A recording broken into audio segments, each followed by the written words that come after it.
And welcome back, friends. This is Lacy. I'm your host for Notes from the Edge.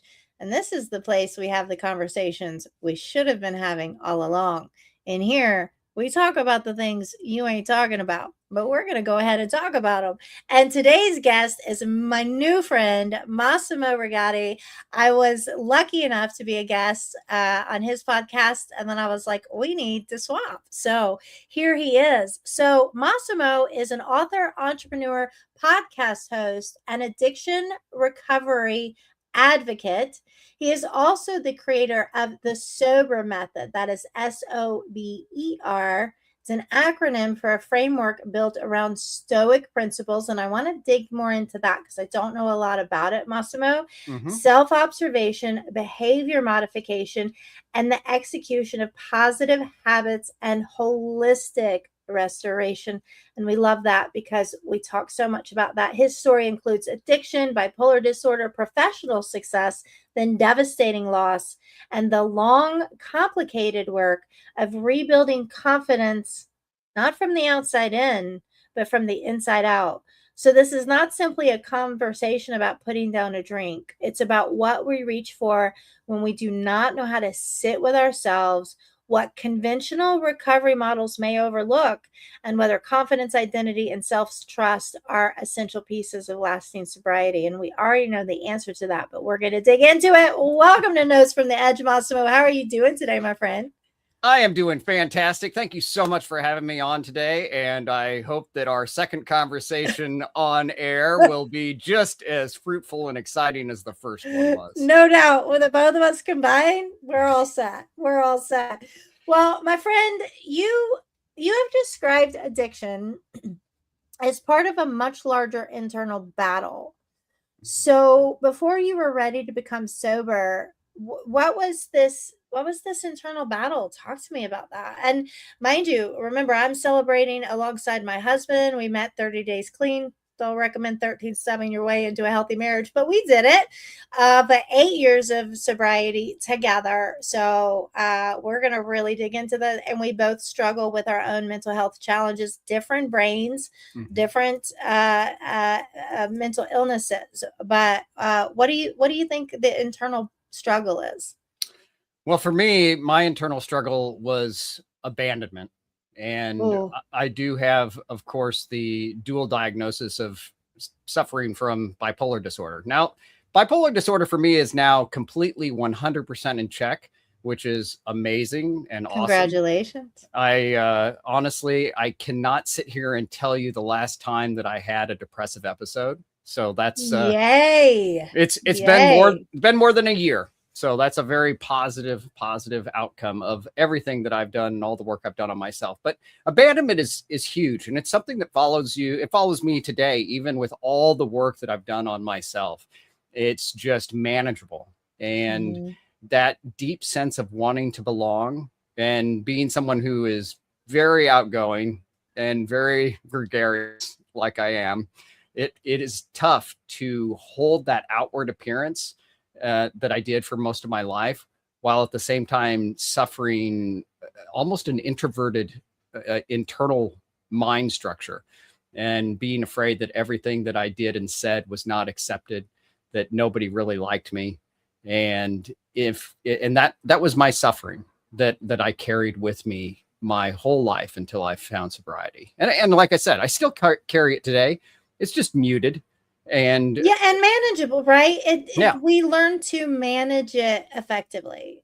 Some of these things are probably going to be lifelong things that we, as we do this work, we work with coaches like yourself, we work with the S.O.B.E.R method, we just get really skilled at managing it. And I love the fact that you're highlighting abandonment, because when I didn't realize how terrible my own abandonment issues were until early into my current marriage. And when my husband would leave the house, Massimo, I compare it to being a little kid. The peekaboo game, how little kids play peekaboo and they think you've gone away.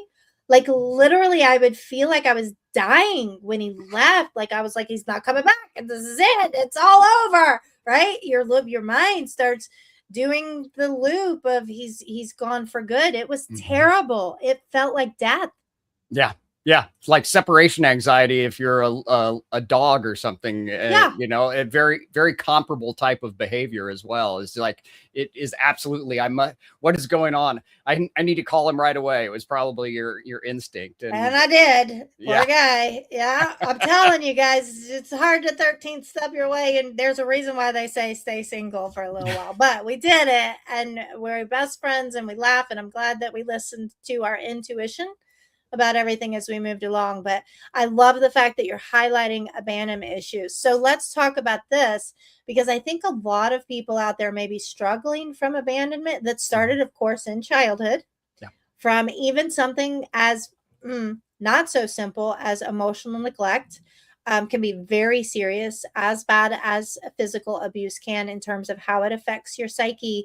So, how can people start determining that, oh, my behaviors in my relationships, especially, may be coming from my abandonment issues? What are some things maybe to look for?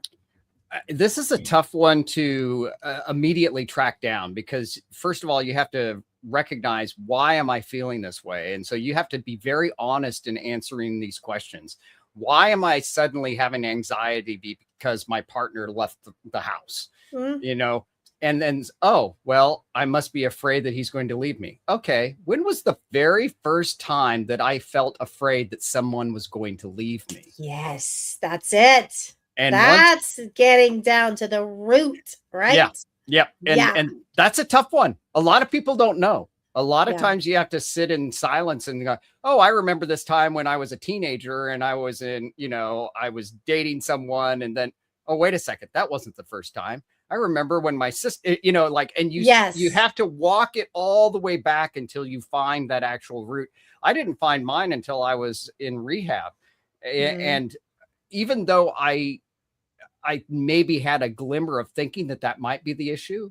mm, And for me, mine was tied to the fact that my father left before I was even born. Uh, and then when he had an opportunity to enter my life when I was 8, he didn't show up in court. And oh, so it left me feeling like I'm not worth anything to anyone, let mhm, alone who I should be worth something to.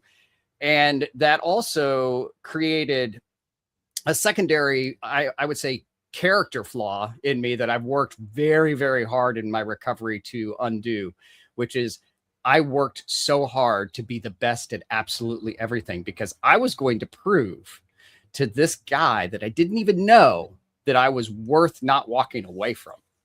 wow. Ooh, I just got chills. That's Yeah. so huge. I think a lot of us high achievers and high performers, mine was with my mother, but I was a straight A student and captain of the cheerleading team and head of the leadership team. And then, made six figures by the time I was 21. It still ain't good enough. It still That's ain't good right. enough.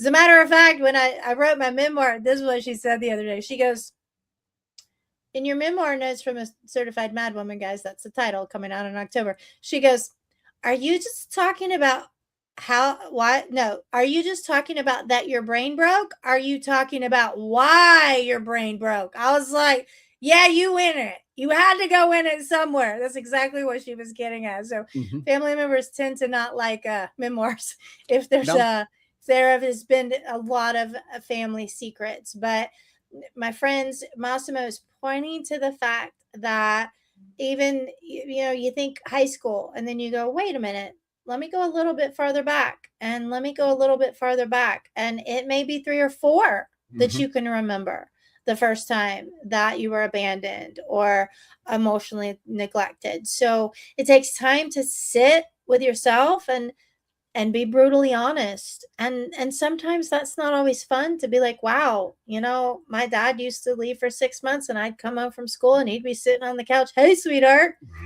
I'd be like, hey dad, and I go into my room and do my homework. Nothing was, I don't know where he was, I don't know why he's back, but yeah, nothing was explained. So take the time to do the external internal excavation, and be willing to be brutally honest with yourself, because it wasn't your fault, and we as children always internalize it as it must be me, because we can't blame our caregivers because we depend on them for life. So what do? We blame ourselves. So Massimo, thank you for highlighting that. Abandonment issues can absolutely feel like death.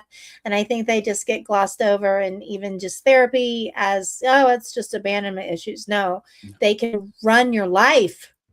Yeah, absolutely. And let me just add that one tool that is really helpful in this is journaling. And this leans into the whole Stoic basis of the S.O.B.E.R method, because that requires being reflective.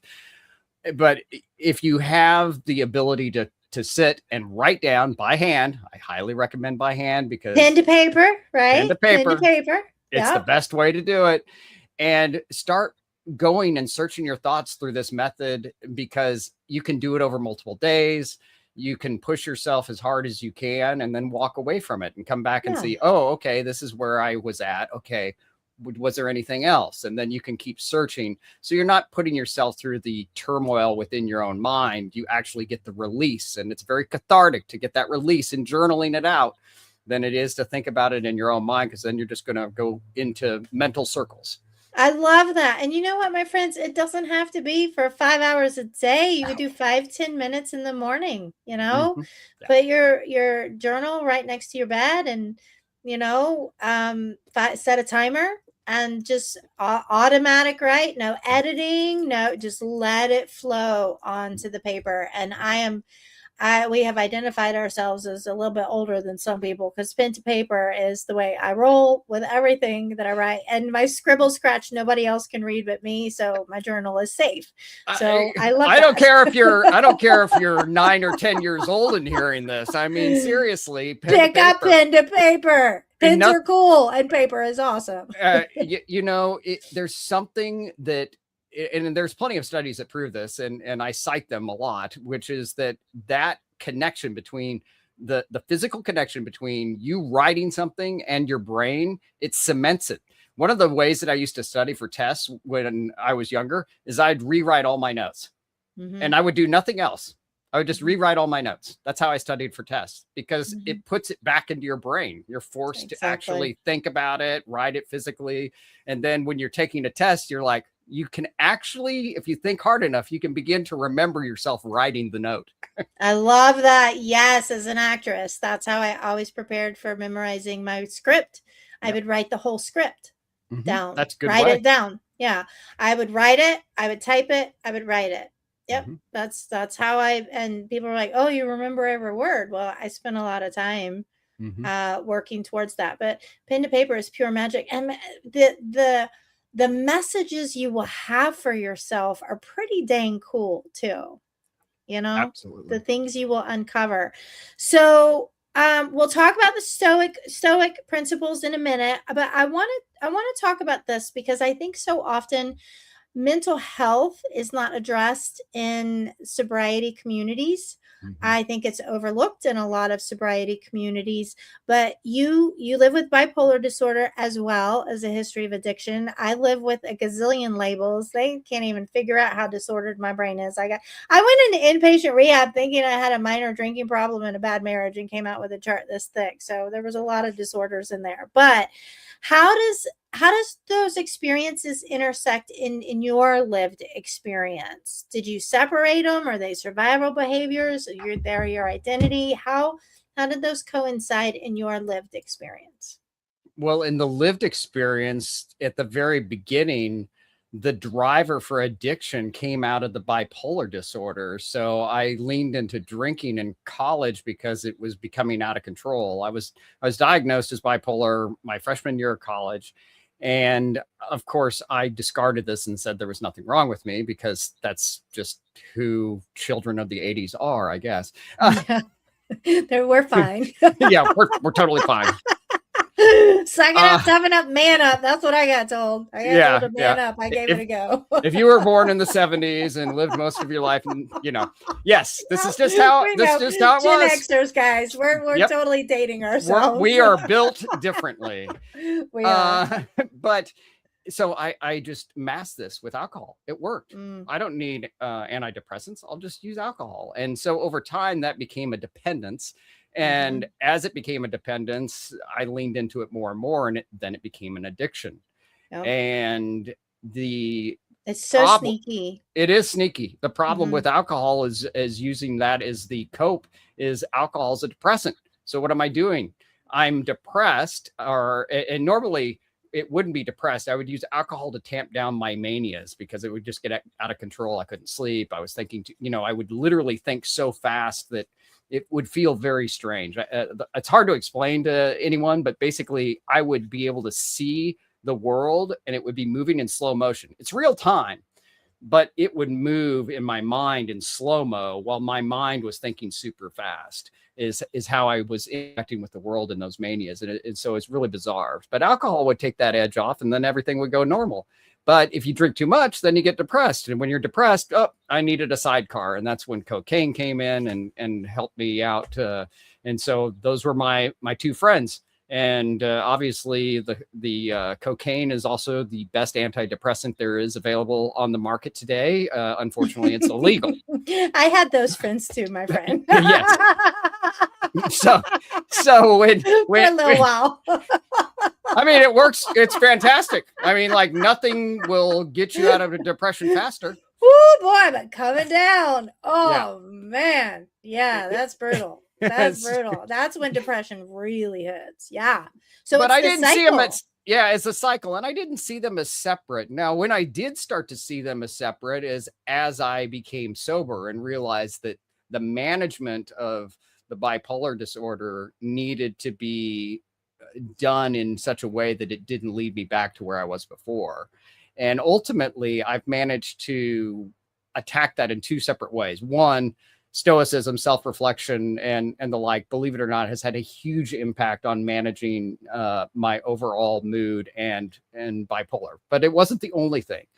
The other thing was the fact that I completely switched my diet, and I live on 100% non-processed food diet.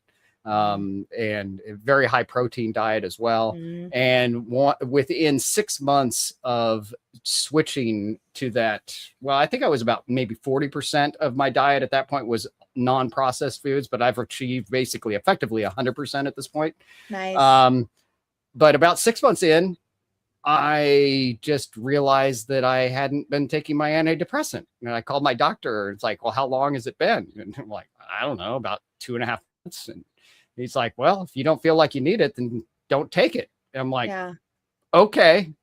So I had, so here we are. That is how important what we're feeding our body is to our minds. Well, yeah, our brain is the largest consumer of calories. And I think that what often gets forgotten is the fact that you quite literally think what you eat. So if you're eating garbage, you're going to think garbage. And so if you eat junk food, you're going to have junk thoughts, I guess is the best way that I can really. So you got to feed your brain the best high quality food that you can possibly put into yourself, because that's what it needs to eat. It is worth it. It takes discipline though. Okay. But you can start small. You can start small. I started very small. I mean, how did you start? How did you start for the people out there that are like, oh, that looks like a big task to me? You know what? My very first start was I started making sourdough. I'm like, I'm going to go off eating store-bought bread. And I thought, this is one thing.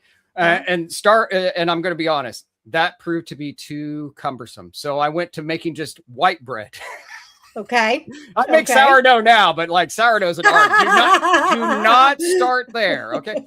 So I just started making loaves of white bread, and just that was enough. Within a month, I noticed a difference. That made you want to do more, right? It made me want to do more. Then I cut out all of the snacks, like the the Doritos and the potato chips, and I already didn't drink really soda, but no soda, no sugar. I very low sugar diet now. And so by the time I had achieved that 6-month mark, I effectively wasn't eating any processed sugar and very little actual sugar. And so it totally changed the way I was thinking, and the clarity. Oh my goodness. I can't even tell you how much clearer I think now. I would never want to go back. Yeah, I love what you said. I want to circle back to it. You think what you eat.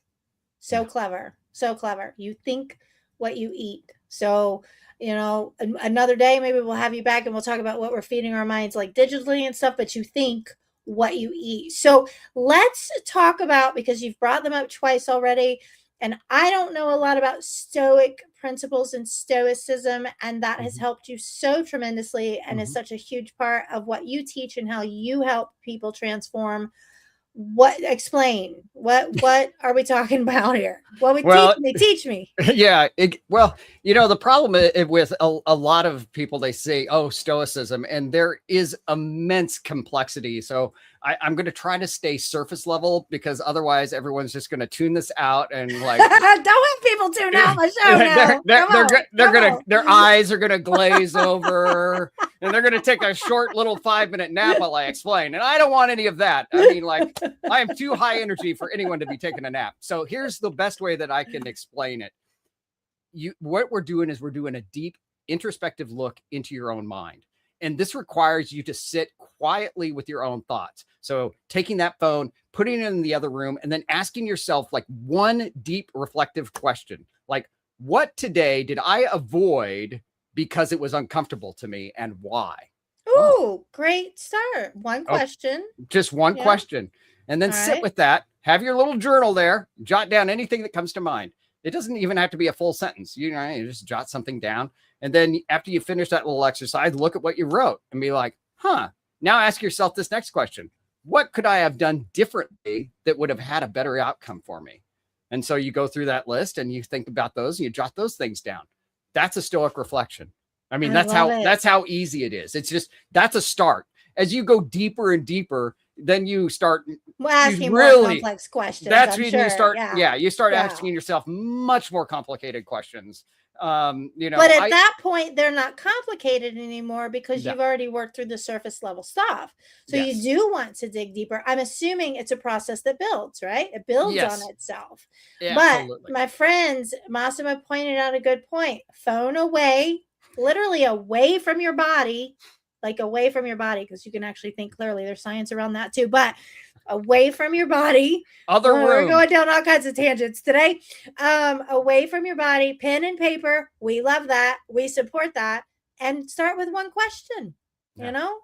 If something happened, you were an ass to your partner, and they were an ass to you, and start there. Just one question and reflect. He said reflection is so valuable as what I believe is a skill to be able to do. It is a skill. And then what the next step in all of this is, once you've looked at these things, okay, you've done your little task of reflecting on everything. Now we're going to lean into what Stoics call the dichotomy of control, which is there are things that you can control and there are things that you can't control. So now look at what happened. And look at what items you could have controlled in that situation. If not them, guys, you. You can only control yourself. So you have to look back at what you just had this huge challenge within yourself during the day. And you can look and say, well, wait, I didn't have any control over any of the stuff that happened. Well, guess what? Then it doesn't matter. That's noise. That's noise. Throw it away. Throw the noise away. Yeah.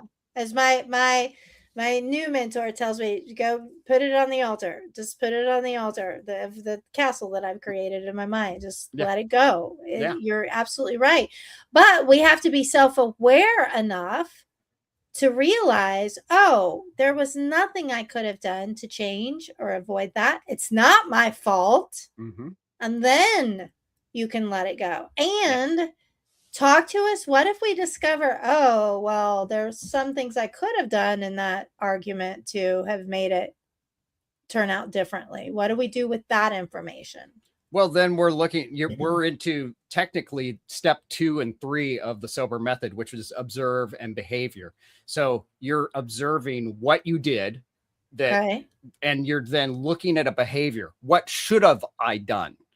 And then you map this so that the next time this happens, you are going to react this different way. What would have created a better outcome in your opinion, not only for the whole situation, but for you? What would have given you your peace? What would have made things better?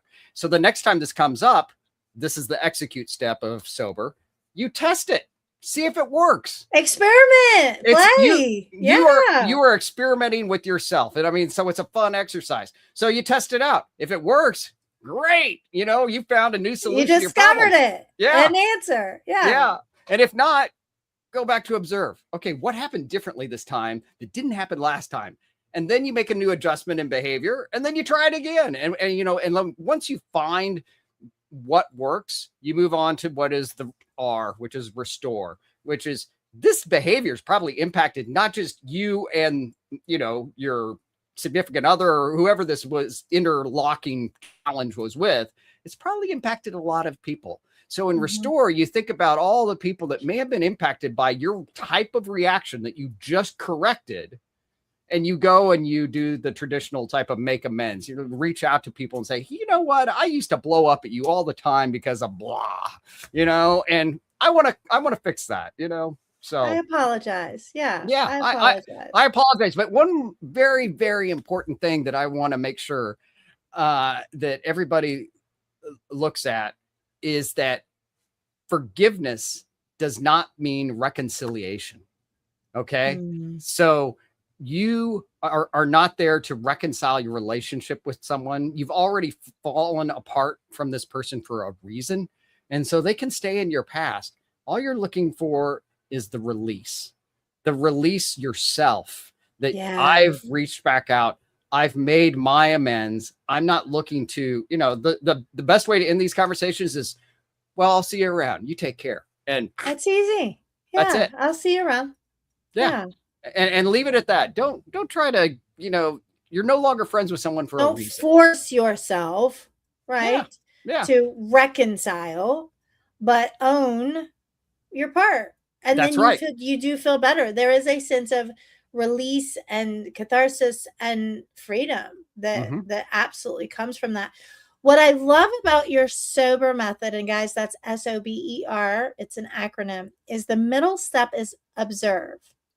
And observation is not neutral. That is quantum physics. That is quantum mechanics. The moment you observe it, my friends, guess what?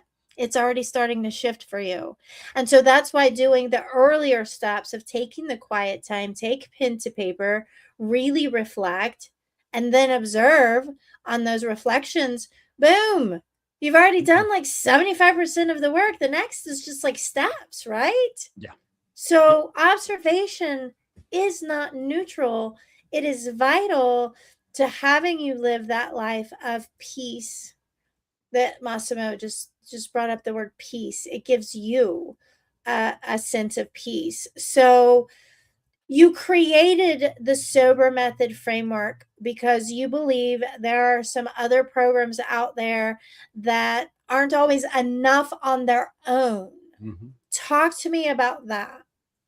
Well, I started out, like so many of us in the addiction space, by going to AA, and lots of people attend NA as well, one or both or others, depending on the addiction. And fundamentally, the structure is good, but it has this tendency, in my view, to look in the rearview mirror. You're constantly looking back. We're constantly rehashing and talking about the past. I did this. This could have done better, but we're not looking at the future.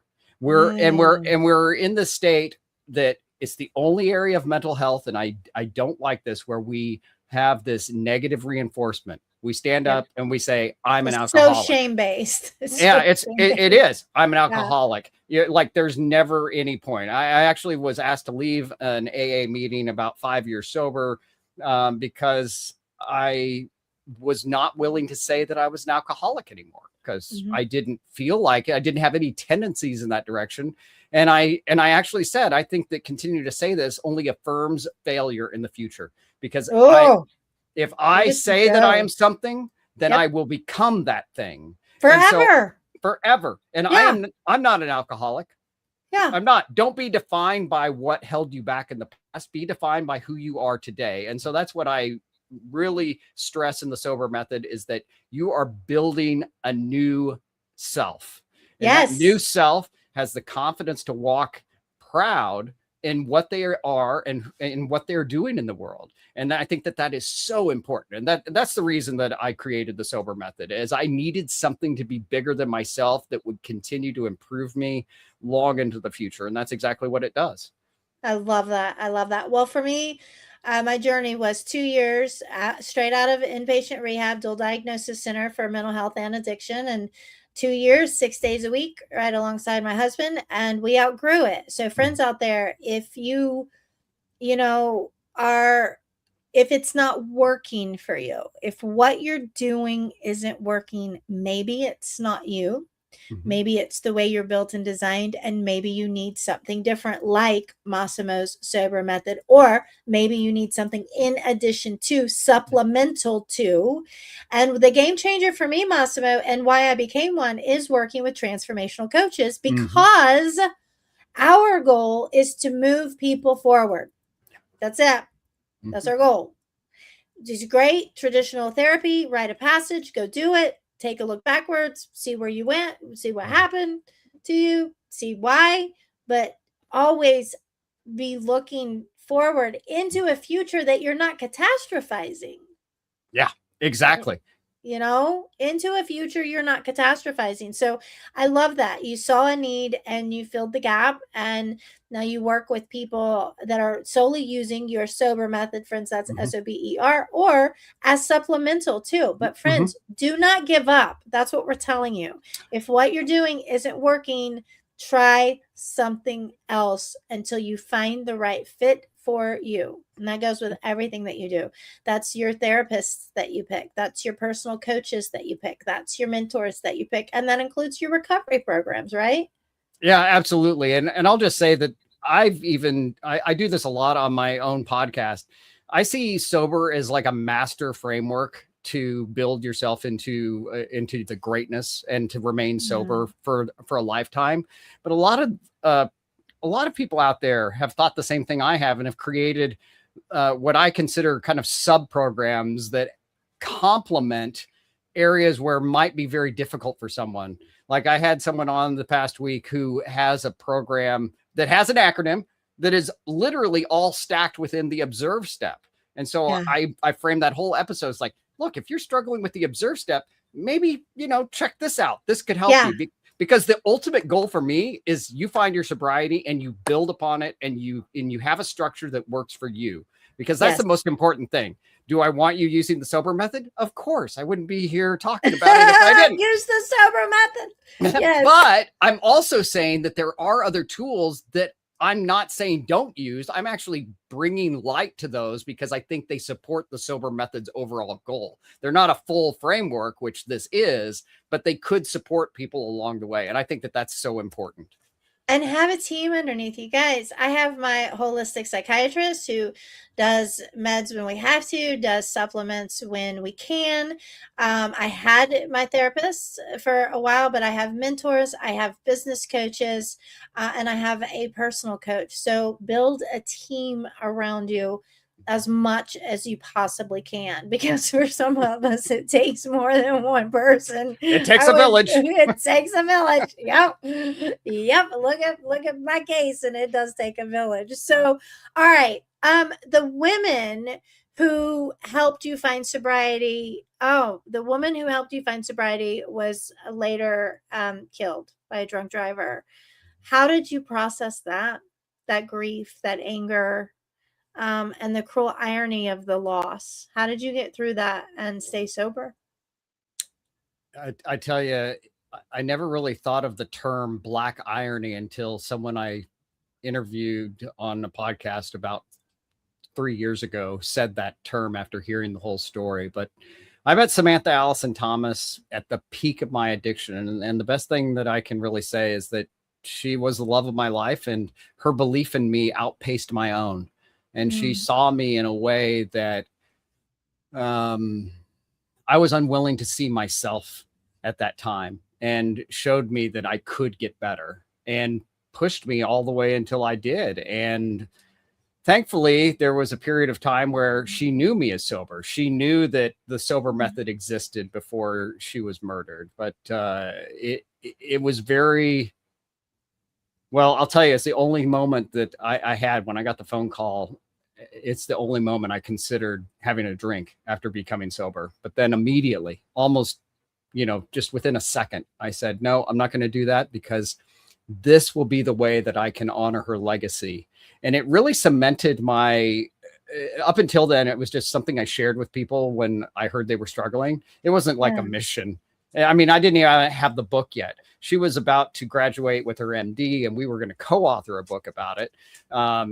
She'd bring the MD and I'd bring the grit of the story, and it would be a great co-authored program. But after she was murdered, it was, okay, I'm going to do this. This is what I'm going to do. And I'm going to bring this light to the world, and I'm going to help others. And that's what I've done since. And it's very rewarding. And it helps me keep that memory alive, because I think about Sam every day. Oh, my friend, I'm so sorry for your loss, but I do want to highlight something that you said. You had that brief, that split second moment of, I'm going to go back out. And then you turned to your mission. You turned to your purpose, and you turn to your new meaning. Guys, when we have a purpose, a mission, and meaning in our lives, we make healthier choices for ourselves. We do. So whatever that gnawing is in your heart, it was not placed there by accident. It was placed there by the divine source, God, goddess, energy, higher power, whatever you call that for yourself. And if it keeps gnawing, it ain't going to go away. So you might as well go ahead and listen to it and do the thing. Do the thing, guys. Do the thing. But yes, having sobriety first matters, because you make much better decisions. So I love that we do, don't we? Yes. Like we don't end up in prison. Yeah. Slightly better. Slightly better. But I love the fact that you honor her memory every day. Every time you come on a podcast, every time you talk about the sober method, and every time you work with somebody. And the book did come out. I mean, that had potential to really tank you. And it didn't. Again, it didn't. And the one thing that I think about it is she was a force multiplier in the end. She saved my life without a doubt. But because she saved my life, I've saved countless lives. And I know that I have the letters and the emails and the calls to prove the fact that has occurred. And nothing, every time that I have a win like that, I always, bow my head and thank her, because she gave me the opportunity to make that big of an impact in this world. And every life is sacred, and every life it deserves to carry on and to be sober, because that's how you are best fulfilling yourself in this world. Exactly. Every life deserves to be sober.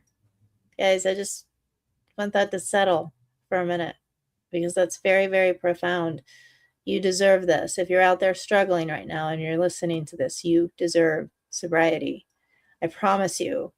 It's hard in the beginning. It is. It's a tough one in the beginning, those first few years. But man, it is so worth every ounce of no's that you say. No, I'm not going back out. It's like Massimo had the opportunity, that split second. There have been a few split seconds for me too. And I've said no to them. And life is, man, we have memories we get to keep now. You deserve memories you get to keep that are beautiful, because you weren't out there doing stupid shit, making bad choices. Like I would definitely be in urn or prison without sobriety. So yeah, I was facing some serious risks. So okay, speaking of that, because I was a high performer, I was a high achiever. I had all the things. You were a workaholic. I was a workaholic. I had the dollars. I had the pretty family on Facebook. I had the cars. I had the toys. I had it all. And I was miserable. So many high achievers that you work with appear successful while privately depending on alcohol, substances, or workaholic, or technology to regulate themselves.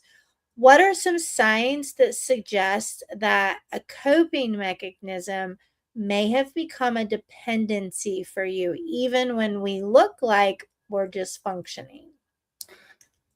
It's the inability to do without that. If your mind is taken at any stress point, that I need this thing, I need a drink, I need a pill, I need my phone, Mm, whatever those reaches are in high stress moments.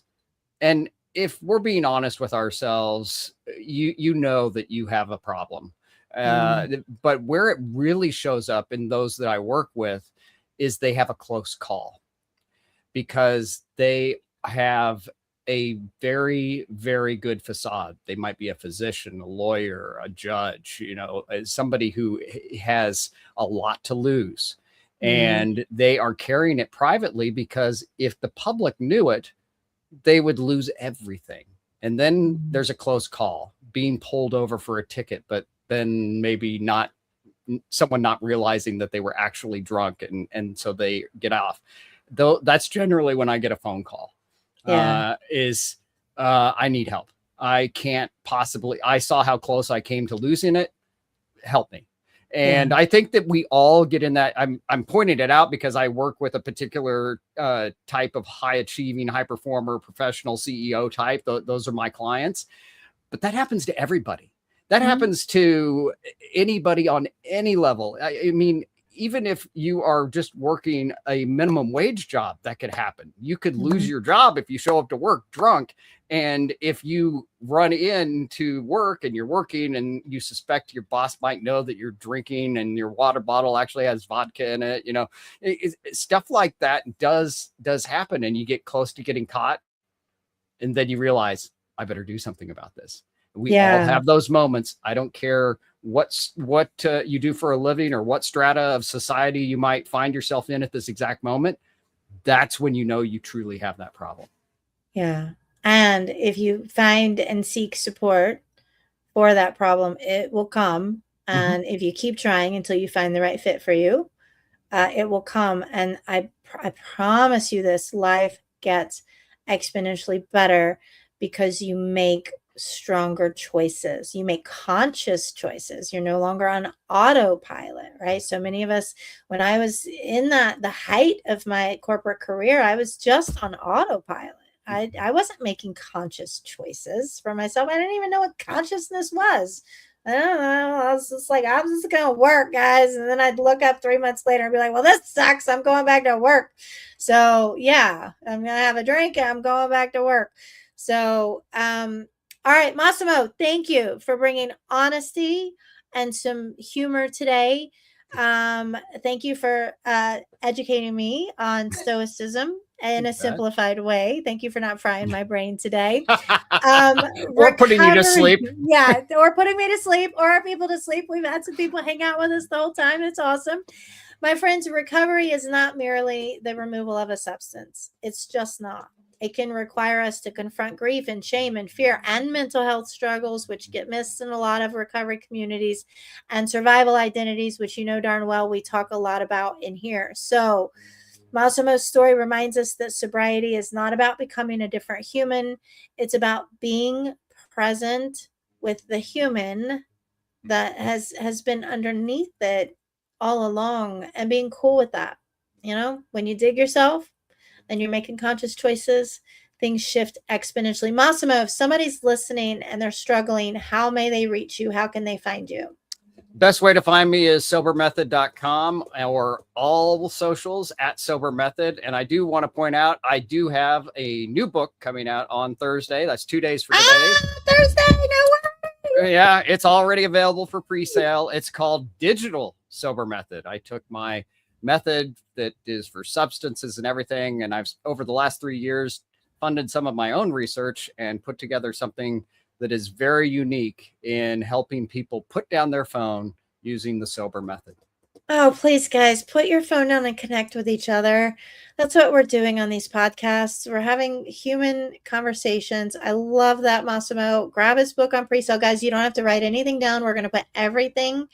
We're going to put direct links so you can just click on the link right below this episode and grab the book. Let's try to get those sales up, because really we all have a little bit of addiction to some social media and to some digital stuff. And you're right, Massimo. I'm assuming the book includes all the science that tells us how terrible it actually is for us. So it sounds like it's a good one. I'm super excited for it. All right, Massimo, before I let people go, we always ask our guests 2 questions. You ready for them?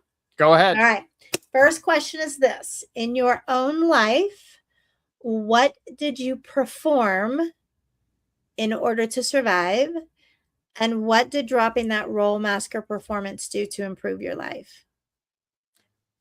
Well, I put on a mask that I was confident my entire life, when I was just a very meek, like nearly incapable of doing anything without the performance mask of, I was quite capable, but I had that mask on. And the longer I put it on, the heavier and heavier it got, until one day everything just fell apart. And that's how, I ended up losing everything and was homeless. So don't hold your mask that long. Realize that you need to do something about it. And I'll tell you, it's the ability to feel confident within my own self. That's the real takeaway for me, is in the positive takeaway of not having a mask, is just being honest. Sometimes being honest, it hurts a little, or it's difficult, but being able to say things and how you truly feel to others, that actually builds great relationships. And if people can't handle your honesty, then they're probably not somebody that you want to be friends with to begin with. Yeah, they're not a good fit for you. I love that. Drop the mask before it gets too heavy, where it really crashes you, my friends, and find real confidence. And you can do that through the S.O.B.E.R, S-O.B.E.R method. I love that. All right, last question. What do you wish we were having more human conversations about? What topic? I wish we were having more conversations about how we connect with our true identity, and how we create stronger representations of self. Not the self that we're told that we are supposed to be, but the self that we truly are. And we're all in a performance, and we all kind of go outside every day and we pretend that we are something that we may not be.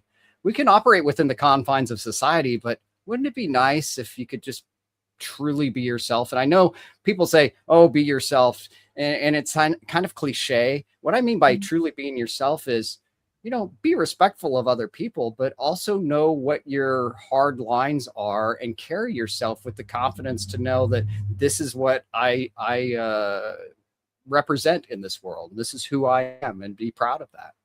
I love that. And be honest about where you're at in it. Yes. Today's not a great day is okay to say when somebody asks how your day is. Don't fake it on social media either.